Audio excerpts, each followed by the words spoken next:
ॐ अज्ञानतिमिरान्धस्य ज्ञानञ्जनशलाकया चक्षुरुन्मीलितं येन तस्मै श्रीगुरुवे नमः। हरे कृष्ण। भगवद गीता अध्याय 18 श्लोक संख्या 51, 52, 53। बुद्धया विशुद्धया युक्तौ धित्यात्मानं नियम्य च शब्दादीन् विषयान् त्यक्त्वा रागद्वेषो व्यदुस्य च विविक्तसेवी लघ्वाशी यद्वाक्कायमानसः ध्यान योग परो नित्यं वैराग्यं समुपाश्रितः अहंकारं बलं दर्पं कामं क्रोधं परिग्रहं विमुच्य निर्ममः शांतो ब्रह्म भूयाय कल्पते। अपनी बुद्धि से शुद्ध होकर तथा धैर्य पूर्वक मन को वश में करते हुए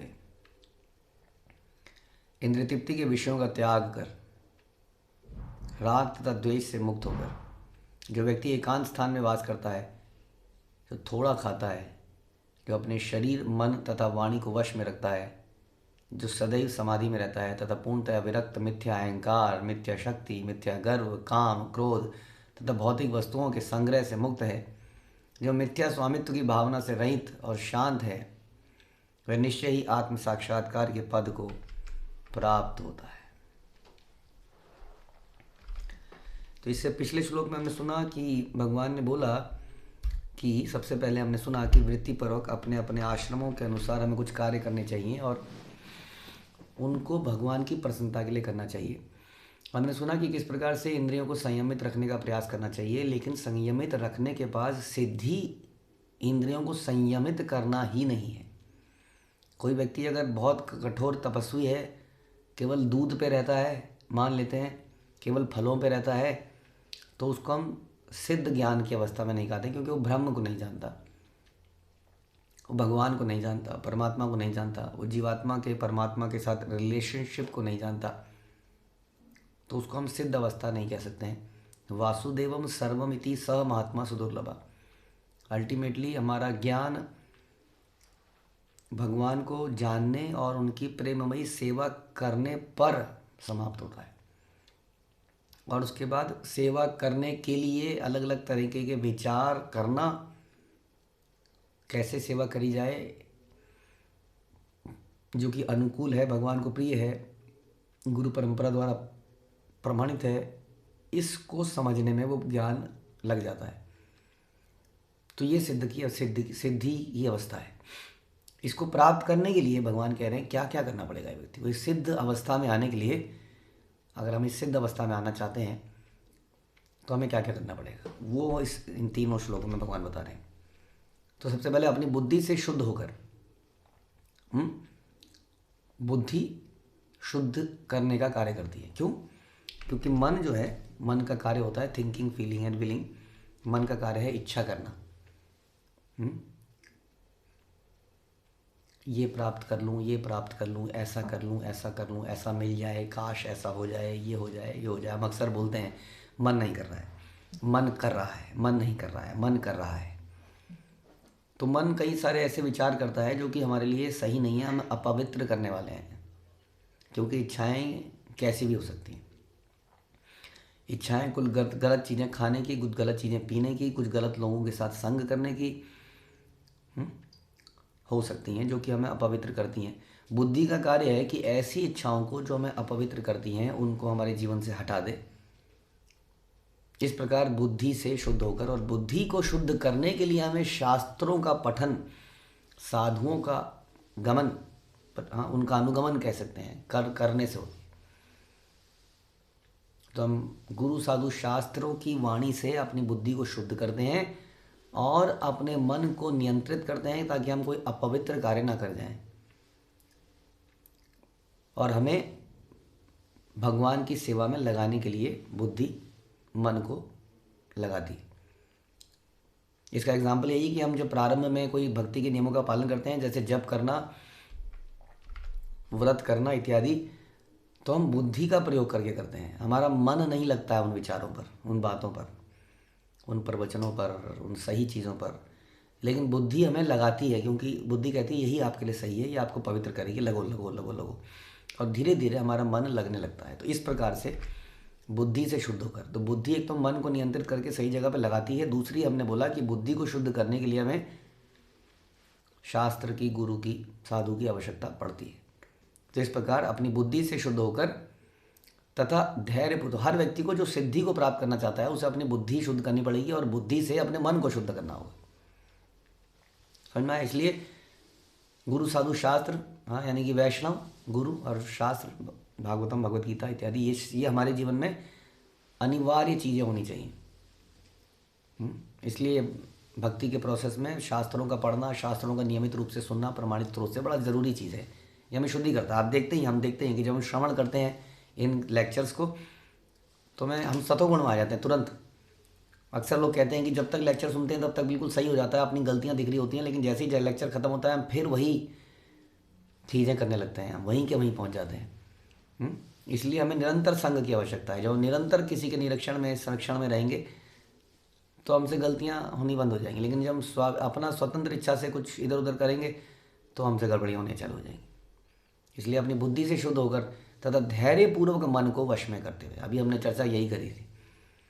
तो ये जो धैर्य है ये बुद्धि से ही आता है, जिसको हम कहते हैं विवेक बुद्धि।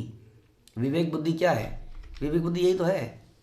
जैसे कोई गिलास है, उसमें दूध रखा है, तो जो बड़े लोग हैं जिनके अंदर धैर्य है वो गिलास को हल्के से टच करेंगे, देखेंगे कहीं गर्म तो नहीं है, लेकिन जो बच्चा है उसको तुरंत मुंह में डाल लेगा और मुंह जला लेगा अगर गर्म हुआ तो।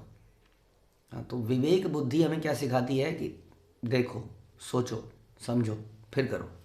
इसके लिए धैर्य रखना पड़ता है, इसके लिए इस उतावलेपन को रोकना पड़ता है ना। तो इस प्रकार से धैर्यपूर्वक मन को वश में रखते हुए, बट ये करना बड़ा मुश्किल है।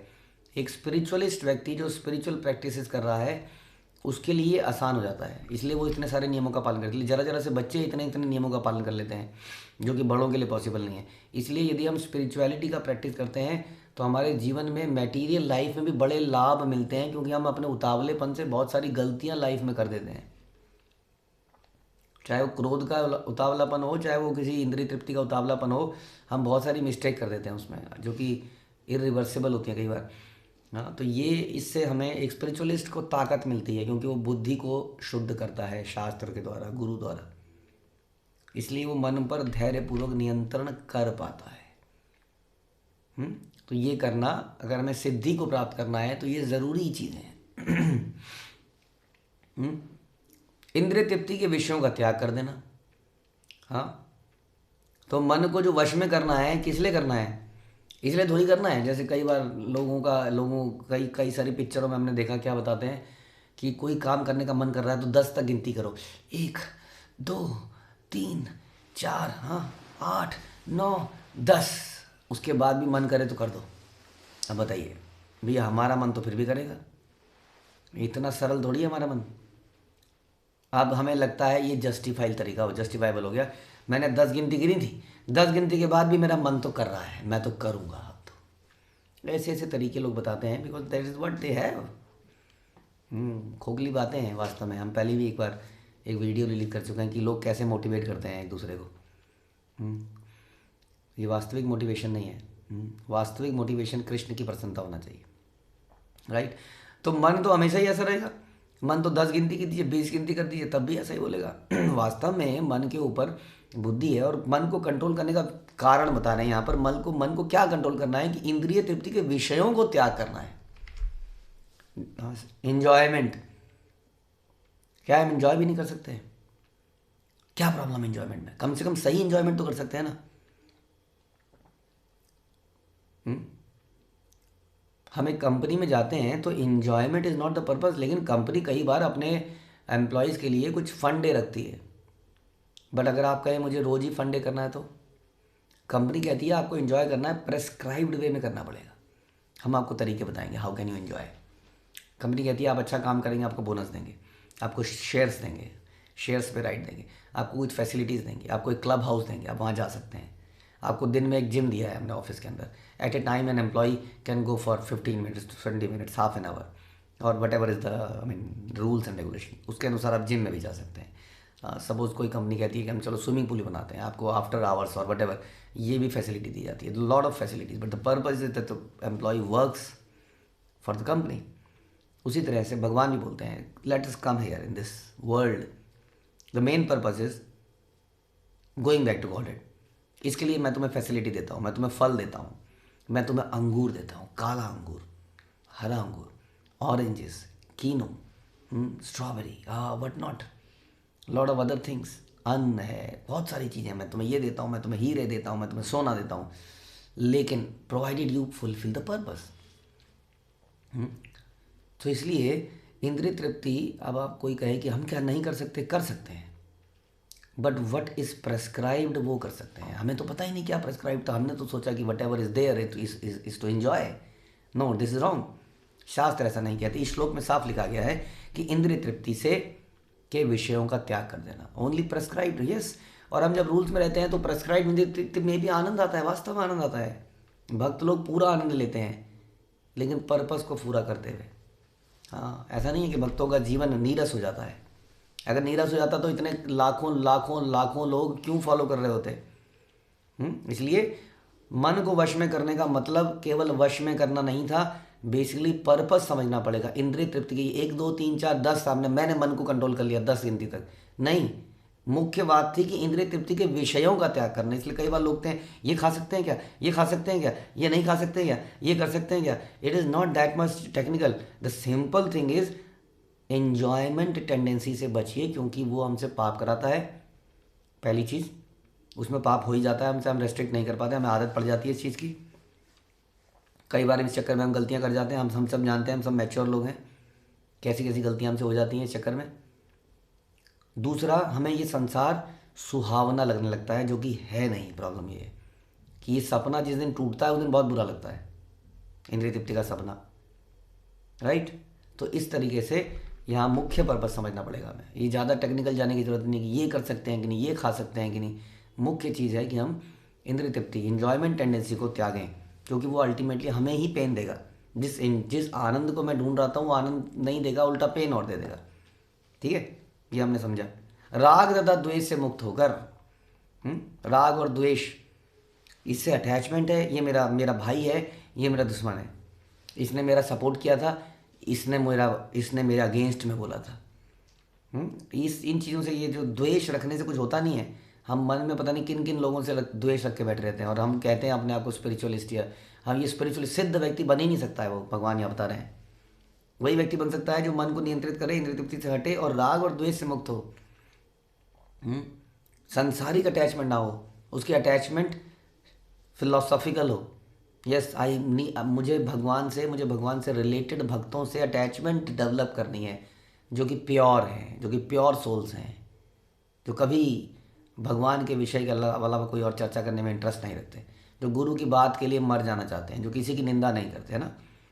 ऐसे लोगों से मुझे अटैचमेंट डेवलप करनी है, अदरवाइज संसार में मुझे अटैचमेंट डेवलप नहीं करनी है। तो राग से मुक्त और द्वेष से मुक्त, ना ही मुझे हृदय में किसी के लिए ईर्ष्या रखनी है, क्योंकि मेरे साथ जिसने जो किया, हम थक जाते हैं ये बात समझा के, लेकिन लोग इतनी सी बात को नहीं समझते हैं। किसी की तारीफ कर दो किसी के सामने तो कहता है नहीं, इसने तो मेरे साथ ऐसा किया था, इसने तो मेरे साथ ऐसा किया था, इसने तो मेरे साथ। अभी तो समझाया था कि कोई किसी का ऐसा तभी करता है जब उसके कर्मों में ऐसा होता है, वरना क्या मजाल कोई किसी को बुरा कर दे किसी का। तो अगर किसी ने किसी के साथ बुरा कर दिया तो भगवान से भी बड़ा हो गया इसका मतलब। लेकिन हम फिर भी, हमारे हृदय में इतना द्वेष भरा होता है यहाँ पर कि यदि कोई किसी की तारीफ कर दे तो हमें बुरा लगने लगता है। ये द्वेष है, इससे हम सिद्ध अवस्था को प्राप्त नहीं कर पाएंगे। हम हमेशा राग और द्वेष से, ये मेरा है वो पराया है, हाँ, इससे मुक्त होकर जो व्यक्ति एकांत स्थान में वास करता है, एकांत स्थान में, यानी कि एक अंत जहाँ सबका हो, जहाँ पर सभी का एक ही पर्पस हो, यहाँ खचड़ पचड़ नहीं, इधर को खींच रहा है, कोई इधर को खींच रहा है, कोई नहीं, जहाँ सब एक ही तरफ को चल रहे हैं, वो भी एकांत माना जाता है। क्योंकि एकांत में जाने का पर्पस ये है कि हम अपनी चीज़ को कर नहीं पाते हैं, बहुत सारी डिस्टर्बेंस आती है। जैसे कि मैं यहाँ पर जब कर रहा हूँ, कोई यहाँ पर मूवी देख रहा है, कोई वहाँ पर सॉन्ग सुन रहा है ना, डिस्टर्बेंस। लेकिन मैं यहाँ जब कर रहा हूँ, वो वहाँ जब कर रहा है, वो वहाँ जब कर रहा है, it enhances my mood to for doing japa, मेरे जपा करने के भाव को बढ़ा देता है उल्टा। तो देयरफॉर दिस इज एकांत because the purpose is same. तो इस प्रकार भक्तों के बीच में रहता है उस पर्पज को पूरा करने के लिए प्रयास करता है जिसके लिए मनुष्य शरीर मिला है। वो सिद्ध व्यक्ति है, वो सिद्धता को प्राप्त करता है। दोबारा से, मन जो बुद्धि को शुद्ध करता है, हमने सुना कैसे बुद्धि को शुद्ध करते हैं, और इस प्रकार मन को वश में करता है। मन को वश में करने का मतलब है मन को इंद्रिय तृप्ति के विषयों से मुक्त करता है। ओनली प्रेस्क्राइब्ड, जो कि भगवान का, जैसे हमने बताया कि कंपनी में काम करते करते कुछ चीज़ें तो अलाउड हैं ही, वो हमें समझनी पड़ेंगी। और हृदय में किसी से द्वेष नहीं रखता है। उसके लक्षण मैंने बताए कि किसी की तारीफ होते ही हमें जलन लगने लग जाए तो मेरे हृदय में यानी कि उसके लिए द्वेष है। और इसी तरह से राग है, ये मेरा है, अटैचमेंट है। और इन सब से मुक्त होकर जो भक्तों के बीच इसी तरह की मेंटालिटी के जो लोग हैं, जो ऐसा चाहते हैं, उनके साथ संग बढ़ाना चाहता है। ना कि ये मेरे ब्लड रिलेटिव हैं, ये मेरे अपने हैं। ये मेरे अपने कौन हैं? जिनका एक ही अंत है, और वो अंत क्या है? वो अंत है श्री कृष्ण। और भी इसके लक्षण हैं जो भगवान इसको कंटिन्यू करेंगे हम अगले श्लोक में। हरे कृष्ण। श्री प्रभुपाद की जय, भगवद गीता की जय।